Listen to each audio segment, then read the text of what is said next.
Hi Leos, thanks so much for tuning in. I'm Astrogirl and we're looking at August 29 through September 4.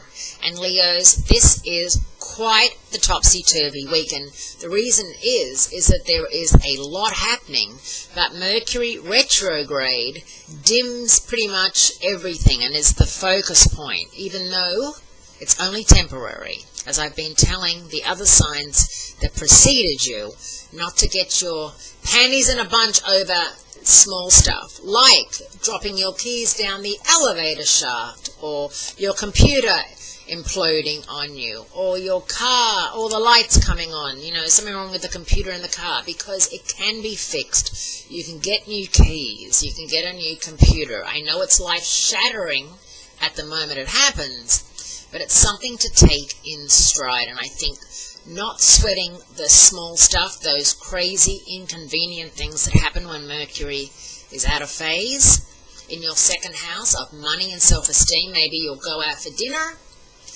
and you'll leave your credit card at the restaurant, or you'll drop it in the car park, or you'll give the valet a $100 note instead of a $5, just simply because you weren't concentrating. All huge mistakes at the time, but all mistakes that are not going to really do much damage other than having, a bit of a annoyance value.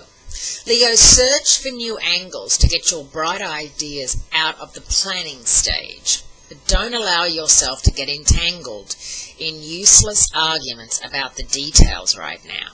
Financial developments may challenge you to circumnavigate the usual channels and find your own solutions. Maybe someone who's going to back you in a project will pull out all of a sudden and you'll have to go find someone else. Venus in Libra this week, for the next couple of weeks, heightens the charm of getaways for you and your other half, and will win supporters for you who maybe is trying to get a project off the ground, or to make friends. Maybe you've moved into a new building or a new neighborhood and you want to be social, you want to meet your neighbors. Well, this is a time with Venus in Libra, your third house of siblings, neighbors, chit-chat, conversation, and getaways.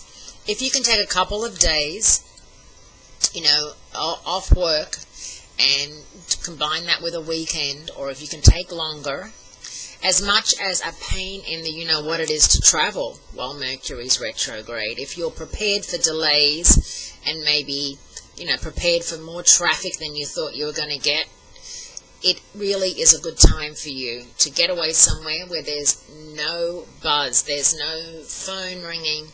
You might not even watch TV for a couple of days. Check the news. It's all bad. Why check it? It's all horrendous. There's not much good news out there unless you're on social media looking at puppies swimming in the swimming pool, or cats chasing their tail. That's about as good as the news gets. So really try not to buy into it too much this week. There's a solar eclipse, the Sun Mercury retrograde in your second house of money, and then Saturn in your romance zone gets into a bit of a headbutting contest with Neptune, the planet of fantasy. So maybe your partner or the person you're dating will say or do something that you were not expecting, throws you a curveball, and it's not a nice curveball. This too shall pass. Have a great week, great speaking to you, and I look forward to speaking to you again next week, Leos.